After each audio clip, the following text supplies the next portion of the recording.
नमस्कार। Daily current affair series में आपका आज पुनः स्वागत है। आज हम लेके आए हैं 3 अक्टूबर 2025 का सुजोशी बुलेटिन का सार। आज के करंट अफेयर को शुरू करने से पहले बात करते हैं आज के सुविचार की। और आज का सुविचार है दुष्यंत कुमार की एक कविता को लेकर हम सामने आए हैं। दुष्यंत कुमार कहते हैं कि हो गई है पीर परवसी पिघलनी चाहिए, इस हिमालय से कोई गंगा निकलनी चाहिए। आज ये दीवार पर्दों की तरह हिलने लगी, आज ये दीवार पर्दों की तरह हिलने लगी, शर्त थी लेकिन कि ये बुनियाद हिलनी चाहिए। हर सड़क पर, हर गली में, हर नगर, हर गांव में हाथ लहराते हुए हर लाश चलनी चाहिए। सिर्फ हंगामा खड़ा करना मेरा मकसद नहीं, मेरी कोशिश है कि ये सूरत बदलनी चाहिए। मेरे सीने में नहीं तो तेरे सीने में सही, हो कहीं भी आग लेकिन आग जलनी चाहिए, हो कहीं भी आग लेकिन आग जलनी चाहिए। हो गई है पीर परवसी पिघलनी चाहिए, इस हिमालय से कोई गंगा निकलनी चाहिए, इस हिमालय से कोई गंगा निकलनी चाहिए। अब शुरू करते हैं आज के करंट अफेयर को। सबसे पहली न्यूज है कि राजस्थान विधानसभा के पूर्व अध्यक्ष श्री गिरिराज प्रसाद तिवारी का 3 अक्टूबर 2025 को 105 वर्ष की आयु में निधन हो गया। तो यहां से करंट अफेयर के लिए क्या उपयोगी चीज है, एक तो यह कि हाल ही में वे कौन से विधानसभा अध्यक्ष थे जिनका निधन हुआ है, तो श्री गिरिराज प्रसाद तिवारी जी। ठीक है, अब गिरिराज प्रसाद तिवारी जी कहां के रहने वाले थे, तो ये भरतपुर में बयाना उपखंड है, तो भरतपुर जिले के रहने वाले थे और इनका जन्म 20 दिसंबर 1920 का हुआ और 1939 में प्रजामंडल आंदोलन में इन्होंने योगदान दिया था। फिर 1950 से लेकर 53 तक ये जिला कांग्रेस कमेटी भरतपुर के मंत्री भी रहे। उसके बाद 1972 में ये 5वीं विधानसभा में विधायक रहे बयाना विधानसभा सीट से। उसके बाद में 1985 में भरतपुर विधानसभा क्षेत्र से विधायक बने 8वीं विधानसभा में।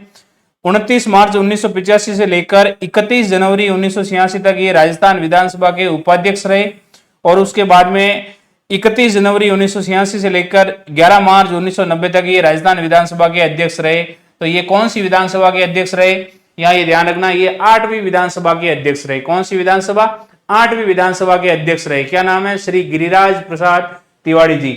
इनके बारे में थोड़ा और कि इन्होंने हरिजन उद्धार के लिए कार्य किया और 1968 में श्री गांधी सेवा सदन बयाना के ये अध्यक्ष भी रहे। सनातन धर्म विद्यालय भरतपुर की कार्यकारिणी में भी इनकी महत्वपूर्ण भूमिका रही। ये एक वीकली निकलता था साप्ताहिक नवयुग संदेश, उसके संपादक भी रहे हैं, ध्यान रखना। तो इन्होंने कौन सी पत्रिका का संपादन किया, नवयुग संदेश का।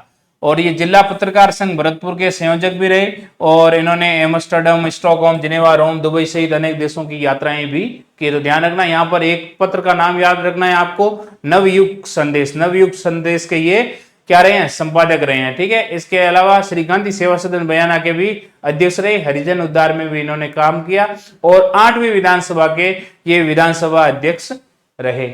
नेक्स्ट,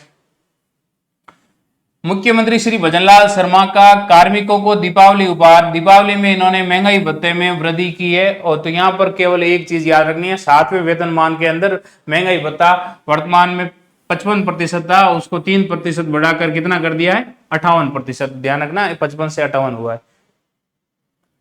इसके बाद में RUIDP पंचम चरण हाइब्रिड एन्युटी और PPP मॉडल। ये क्या है कि हाइब्रिड एन्युटी और PPP मॉडल ये निवेश के मॉडल है। PPP मतलब पब्लिक प्राइवेट पार्टनरशिप और हाइब्रिड एन्युटी। अब RUIDP क्या है, ठीक है, ये लिखा हुआ है RUIDP। R का मतलब है राजस्थान, U का अर्बन, I का इंफ्रास्ट्रक्चर, D का डेवलपमेंट, P का प्रोजेक्ट। तो ये राजस्थान अर्बन इंफ्रास्ट्रक्चर डेवलपमेंट का क्या है, प्रोजेक्ट। इसका फुल फॉर्म है Rajasthan urban infrastructure development project.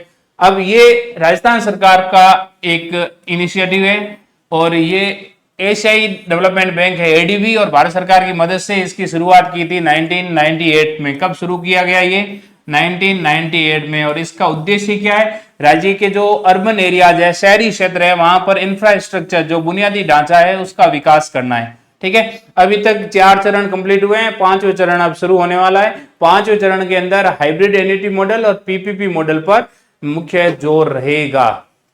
ठीक है, और इस 5वें चरण के अंदर इसका वित्त पोषण है वो एक तो एशिया डेवलपमेंट बैंक एडीबी करेगी और दूसरा कौन करेगा, वर्ल्ड बैंक। वर्ल्ड बैंक, ये ध्यान रखना। ठीक है, 2 अंतरराष्ट्रीय संस्थाएं हैं जिनकी सहायता से ये 5वां चरण चलेगा। और इसमें शहरी इंफ्रास्ट्रक्चर डेवलपमेंट के कार्य किए जाएंगे, जिसमें पेयजल, सीवरेज, सामान्य अवशिष्ट उपचार संयंत्र जिसको सीईटी भी बोलते हैं, ठोस कचरा प्रबंधन, बाढ़ प्रबंधन, शहरी परिवहन, कमांड एंड कंट्रोल सेंटर, पर्यटन और टूरिज्म के संबंधित कार्य होंगे। तो ध्यान रखना, आरयूआईडीपी की स्थापना कब हुई, 1998 के अंदर, और ये मुख्यतः एडीबी के द्वारा फाइनेंस है और 5वें चरण के अंदर एडीबी और वर्ल्ड बैंक दोनों इसका फाइनेंस करेगा। नेक्स्ट है ग्राम सेवा सहकारी समिति, ग्राम सेवा जीएसएस, जी का मतलब ग्राम सेवा सहकारी समिति, जिसको पैक्स भी बोलते हैं, प्राइमरी जो ये कमिटीज है, एग्रीकल्चर कमिटीज है, जो कोऑपरेटिव कमिटीज, इसके गठन की ऑनलाइन प्रक्रिया के बारे में क्या है कि सहकारिता राज्य मंत्री श्री गौतम कुमार दत्त ने नवीन ग्राम सेवा सहकारी समितियों के गठन की प्रक्रिया को इस बार ऑनलाइन कर दिया गया है।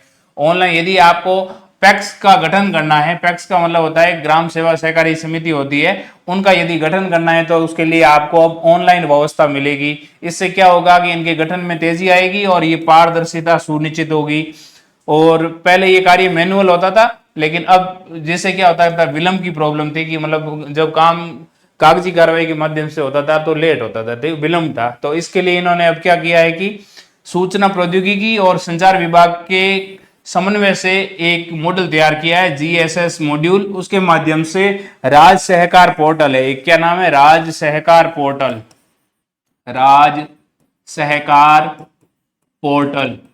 इस पोर्टल के माध्यम से आप आवेदन कर सकते हैं। सहकार सदस्यता अभियान चल रहा है, कब से कब तक, 2 अक्टूबर से लेकर 15 अक्टूबर तक सहकार सदस्यता अभियान चलाया जा रहा है राजस्थान में। तो ध्यान रखना, सहकार सदस्यता अभियान कब से लेकर कब तक है, 2 अक्टूबर से लेकर 15 अक्टूबर तक।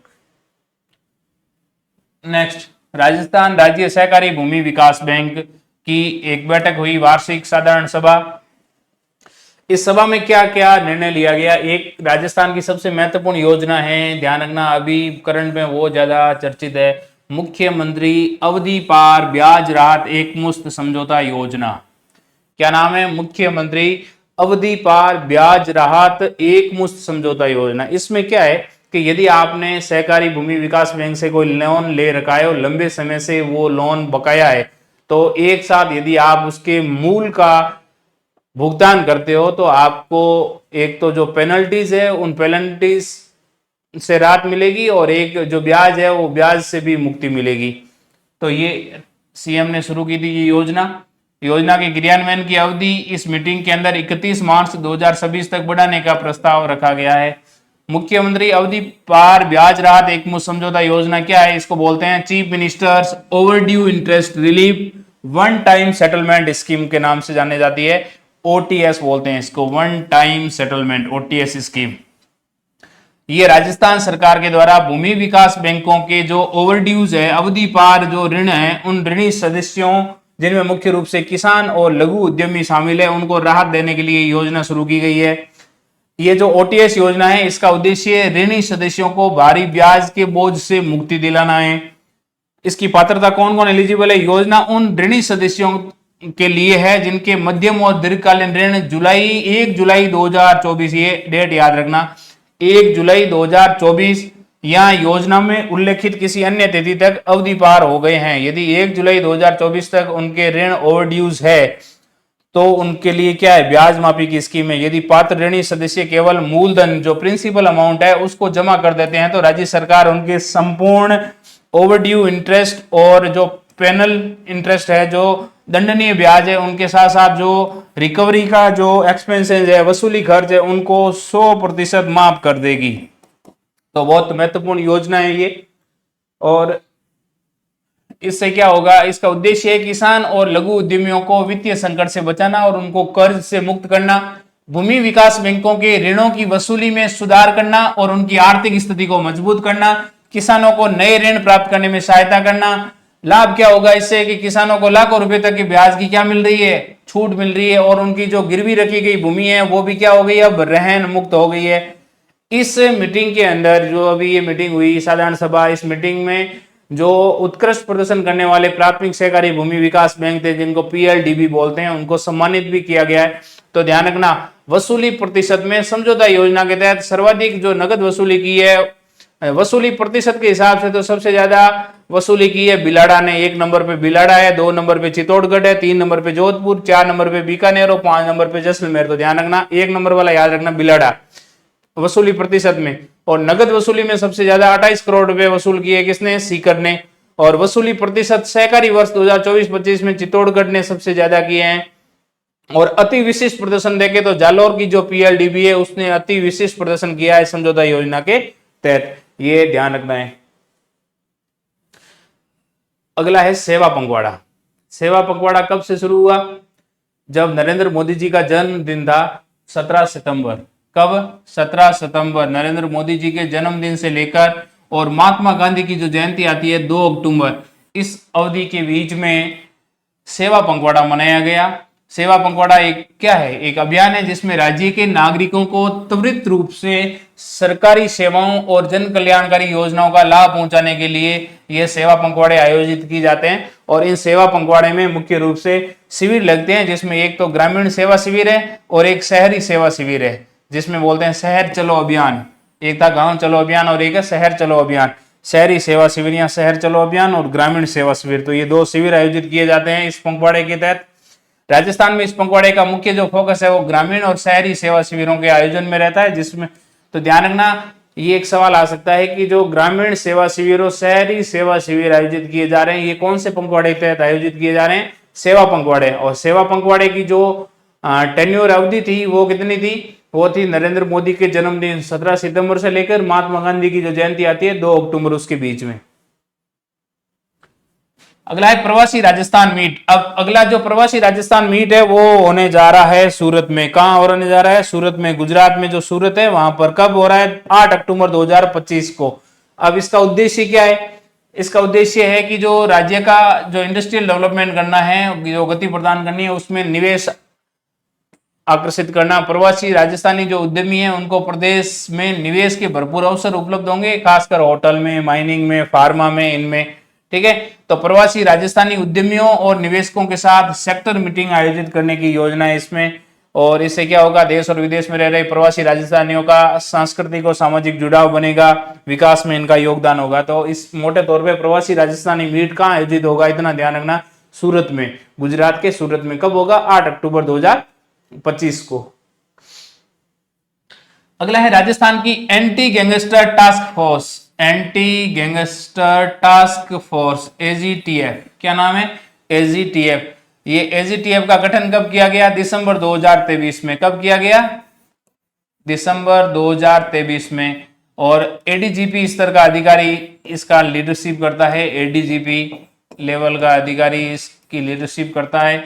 और ये है क्या, इसका काम क्या है, राजस्थान में जो संगठित अपराध है, नशीले पदार्थों की तस्करी है और अवैध हथियारों की तस्करी है, उसके खिलाफ बड़ी कार्रवाई करने के लिए एंटी गैंगस्टर टास्क फोर्स स्थापित की गई है, जो संगठित अपराध पर जीरो टॉलरेंस पे कार्य करती है, गैंगवार, अवैध हथियार और जबरन वसूली पर कार्रवाई करती है, इंटेलिजेंस बेस्ड रेड लगाती है, ये रेड करती है और धरपकड़ करती है, अपराधियों के नेटवर्क का सफाया करना इसका प्रमुख उद्देश्य है। तो एंटी गैंगस्टर टास्क फोर्स की स्थापना कब की गई, दिसंबर 2023 में की गई। अगली एक योजना बहुत महत्वपूर्ण योजना है, पंडित दीनदयाल उपाध्याय गरीबी मुक्त ग्राम योजना। पंडित दीनदयाल उपाध्याय गरीबी मुक्त ग्राम योजना, ये राजस्थान सरकार के द्वारा एक शुरू की गई पहल है, जिसका उद्देश्य क्या है, गांवों के अंदर गरीबी रेखा से नीचे जो बीपीएल परिवार है, उन परिवारों को आर्थिक रूप से सशक्त बनाना और उनको गरीबी से बाहर निकालना।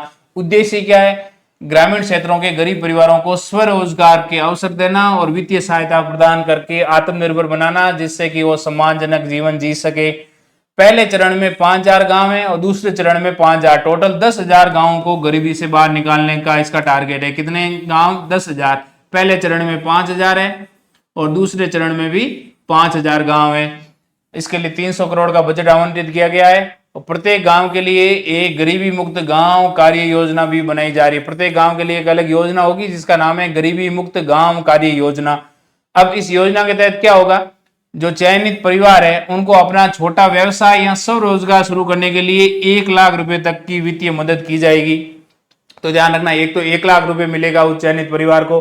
दूसरा, जो सेल्फ हेल्प ग्रुप से जुड़ी हुई महिलाएं हैं उनको आय बढ़ाने के लिए 15,000 तक की सहायता और मिलेगी। इसके अलावा जो परिवार अपने खुद के प्रयास से गरीबी रेखा से ऊपर आ गए हैं उनको 21,000 की प्रोत्साहन राशि भी दी जाएगी। इसके अलावा ऐसे परिवारों को एक कार्ड दिया जाएगा, उस कार्ड का नाम है आत्मनिर्भर परिवार कार्ड। क्या नाम है? आत्मनिर्भर परिवार कार्ड दिया जाएगा। पहले चरण में 5,000 गांव है, दूसरे चरण में 5,000 गांव है, कुल 10,000 गांव हैं जिनको गरीबी से बाहर निकालने का लक्ष्य है। और उस योजना का नाम है पंडित दीनदयाल उपाध्याय गरीबी मुक्त ग्राम योजना। देखो, ये पंडित दीनदयाल उपाध्याय गरीबी मुक्त गांव योजना 10,000 गांवों में बीपीएल परिवारों को सर्वे और उन्हें सरकारी योजनाओं से जोड़ने का कार्य किया जा रहा है। अगला है निरामे राजस्थान अभियान। वेरी वेरी वेरी इंपॉर्टेंट, निरामे राजस्थान अभियान। ये अभियान क्या है? स्वस्थ जीवन शैली की अवधारणा को साकार करने के लक्ष्य को लेकर चलता है। ये इस अभियान की शुरुआत हुई 7 अप्रैल 2025 को। कब हुई है? याद रखना, 7/4/25 को। 7 अप्रैल 2025 को किसने की? मुख्यमंत्री जी ने की, भजन लाल शर्मा जी के द्वारा। इस अभियान का उद्देश्य क्या है? जो लाइफ स्टाइल से जुड़ी बीमारियां हैं जिनको गैर संचारी रोग बोलते हैं उनकी रोकथाम करना और लोगों को स्वस्थ जीवन शैली, जो लाइफ स्टाइल है वो स्वस्थ लाइफ स्टाइल अपनाने के लिए जागरूक करने के लिए निरामे राजस्थान अभियान चलाया जा रहा है। उद्देश्य क्या है? राजस्थान के जो गैर संचारी रोगों जैसे मधुमेह, डायबिटीज है, हाई ब्लड प्रेशर है, हार्ट के जो रोग है उनको मुक्त करने के लिए निरोगी राजस्थान की संकल्पना को साकार करना है। अभियान शुरू कब हुआ? विश्व स्वास्थ्य दिवस, वर्ल्ड जो हेल्थ डे है, कब है ये? 7 अप्रैल को मनाया जाता है। तो 7 अप्रैल 2025 को विश्व स्वास्थ्य दिवस के अवसर पर निरामे राजस्थान अभियान शुरू किया गया। इसमें और इसके सहयोगी कार्यक्रम क्या है? इस कार्यक्रम में एक चलाया जा रहा है ईट राइट राजस्थान अभियान। ईट राइट मतलब सही चीजें खाने के लिए, लोगों को सही खान पान की आदतें अपनाने के लिए प्रोत्साहन करने हेतु ईट राइट राजस्थान अभियान। दूसरा है मिशन मधुहारी। मधुहारी क्या है? मधुमेह, जो डायबिटीज से बचाव और उसके प्रबंधन पर ध्यान केंद्रित करने के लिए मिशन मधुहारी चलाया जा रहा है। एक है मिशन लीवर स्माइल। लीवर जो यकृत है उसके हेल्थ को बेहतर बनाने के उद्देश्य से चलाया जा रहा है, जिसका नाम है मिशन लीवर स्माइल। क्या है? Mission liver smile. अब चर्चा में क्यों है? क्योंकि अब इन्होंने अक्टूबर महीने के अंदर जो थीम शुरू की है वो है कम तेल ज्यादा सेहत की थीम पर। अक्टूबर महीने के अंदर जो जागरूकता अभियान चलाया जाएगा वो है कम तेल ज्यादा सेहत पे। तो देखो, विश्व स्वास्थ्य दिवस के अवसर पर निरामे राजस्थान अभियान शुरू किया गया। मुख्य अतिथि थे भजन लाल जी शर्मा। कब किया गया? 7 अप्रैल को। कहां से? राजस्थान इंटरनेशनल सेंटर जयपुर से। मुख्यमंत्री आयुष्मान आदर्श ग्राम पंचायत योजना, mission Madhuhari, mission liver smile, haemodialysis ward, मां योजना की मोबाइल ऐप और आयुष पैकेज, एआई आधारित एकीकृत मॉनिटरिंग सिस्टम, स्तनपान प्रबंधन इकाई, ईट राइट राजस्थान अभियान, 24 राम रथ जिसको मोबाइल मेडिकल यूनिट बोलते हैं, और 10 एडवांस लाइफ सपोर्ट एम्बुलेंस भी इस दिन शुरू की गई। तो ये था आज के 3 अक्टूबर 2025 का करंट अफेयर। मिलेंगे कल एक और वीडियोस के साथ जिसमें 4 अक्टूबर 2025 के करंट अफेयर पे चर्चा करेंगे। और यदि आपको ये पीडीएफ प्राप्त करनी है तो आप ये जो टेलीग्राम का हमारा स्कैनर है, इस स्कैनर को स्कैन करना, यहाँ जाकर आपको इसकी पीडीएफ भी मिल जाएगी। इसके अलावा आप यदि जीएस एकेडमी के ऐप को डाउनलोड करोगे तो वहां पर करंट अफेयर एक अलग से सेक्शन बना हुआ है, उस करंट अफेयर में जाओगे तो वहां पर डेली करंट अफेयर का एक कॉलम बना हुआ है, उस डेली करंट अफेयर में आपको डेली करंट अफेयर की पीडीएफ भी मिल जाएगी। धन्यवाद।